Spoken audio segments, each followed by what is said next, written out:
इस समय हम मुजफ्फरनगर के समाजवादी पार्टी कार्यालय पर मौजूद है। देखिए, भाजपा के पूर्व विधायक हैं संगीत सोम। फिल्म स्टार शाहरुख खान को लेकर एक बयान उनका सोशल मीडिया पे तेजी से वायरल हो रहा है। किस तरह से समाजवादी पार्टी इस पूरे बयान को संगीत सोम पे देखती है? देखिए, शाहरुख खान का जो नाम है ना, वो मुसलमान नाम है। शाहरुख खान की फ्रेंचाइजी में जूही चावला भी पार्टनर है और जो मेहता है उनके पति, वो भी पार्टनर है। मुझे लगता है कि 2022 में से जब से वो चुनाव हारे थे, इसमें संगीत सोम जी वो अपने आप को हिंदू फायर ब्रांड नेता कहलाना पसंद करते हैं, इसीलिए अनगल बयान देते हैं। कभी मौलवियों के बारे में कुछ कहते हैं, कभी अखिलेश जी के बारे में कुछ कहते हैं, कल शाहरुख खान को गद्दार बता रहे। अरे भाई, आपसे हमें आपको चुनौती देना चाहते हैं संगीत सोम जी को। होम मिनिस्टर के अमित शाह के बेटे जय शाह आईसीसीआई के चेयरमैन हैं। उनकी देखरेख में T20 वर्ल्ड कप देश में आयोजित हो रहा है। बांग्लादेश की टीम खेलने आ रही है। भाई, अमित शाह से सवाल पूछो। आपकी हैसियत, हिम्मत है क्या अमित शाह जी से कोई सवाल पूछने की कि बांग्लादेश की क्यों हमारे हिंदू भाइयों के हत्यारों को, उनकी हत्या पर, उनके जुल्म पर क्यों बांग्लादेश को निमंत्रण दिया जा रहा है देश के अंदर? देश के प्रधानमंत्री नरेंद्र मोदी जी से सवाल करो, क्यों उन्होंने शेख हसीना पूर्व प्रधानमंत्री को हमारे देश में मौज मस्ती करने के लिए रख रखा है? भाई, क्यों रख रखा है? और हम तो ये मांग करते हैं अपने प्रधानमंत्री जी से कि जो अत्याचार हिंदू भाइयों पर, अल्पसंख्यकों पर बांग्लादेश में हो रहा है, वो कार्रवाई करें। संगीत सोम की हैसियत है क्या?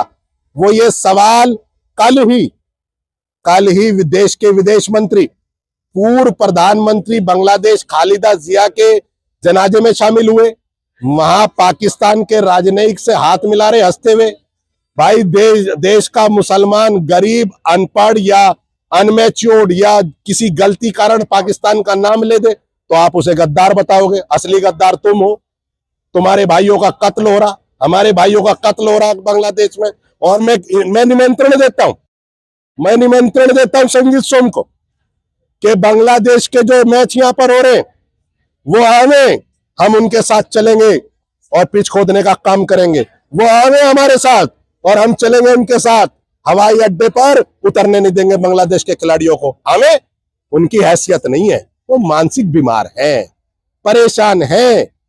उन्हें बयानबाज नेता है, राष्ट्रीय चैनलों पर रहना है और बयानबाजी करनी है, लेकिन अपमान की राजनीति ना करें, किसी को कमजोर ना समझे। अगर अखिलेश यादव पर हमला किया तो पूरी तरीके से जवाब देंगे। किस तरह का हमला कर रहे हैं आप? बार बार हमले की बात कर रहे हैं, लेकिन वो बता नहीं पा रहे हैं आप। नहीं, हम बताएंगे। उनके कई बयान आप उठा के देखिए कि अखिलेश यादव जो है, कभी बोलते हैं कि आतंकवादियों के समर्थक हैं, कभी बोलते हैं जिहादियों के समर्थक हैं। देश में कानून कॉन्स्टिट्यूशन से चलता है। संगीत सोम कानून नहीं है। संगीत सोम एक व्यक्ति हो सकते हैं, सम्मानित व्यक्ति हो सकते हैं, एक पूर्व सम्मानित जनप्रतिनिधि हो सकते हैं, लेकिन वो अपनी भाषा को सुधारे, इस तरीके के बयान ना दे। उन्होंने कई दफा अखिलेश यादव जी को अपमानित करने की बात की। उनका कद है अखिलेश यादव के बारे में बात करने। वो अपनी पार्टी के नहीं हो सके, अपने दल के नहीं हो सके, तो वो किसके क्या हो सकते हैं? तो किस तरह की आप चेतावनी दे रहे हैं? चैलेंज की आप बात कर रहे हैं, किस तरह का चैलेंज है आपका?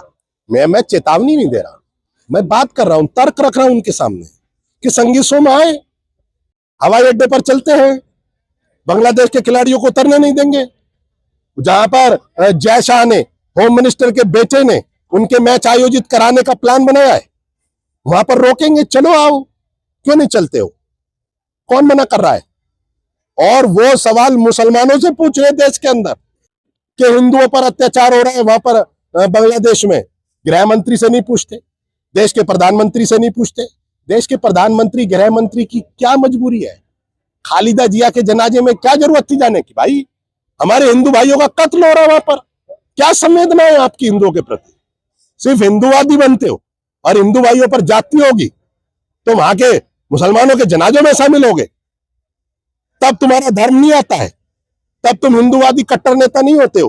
और जब मुसलमानों पर जुल्म करने की बात आती हो तब तुम घर से बाहर निकल कर आ जाते हो।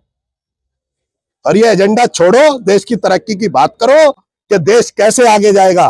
देश महत्वपूर्ण है, हमारे लिए देश महत्वपूर्ण है। और शेख हसीना पूर्व प्राइम मिनिस्टर किस आधार पर रह रही है देश के अंदर?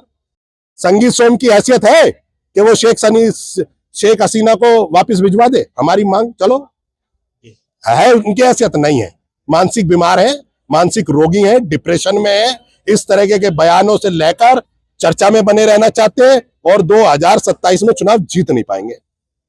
बिल्कुल, देखिए समाजवादी पार्टी के जिला अध्यक्ष हमारे साथ मौजूद थे जो संगीत सोम को लेकर बड़ी बड़ी बातें और संगीत सोम पर फायर नजर आ रहे थे। मैं अपने सहयोगी वसीम मंसूरी के साथ तनवीर मलिक, सचना बॉलीवुड, मुजफ्फरनगर।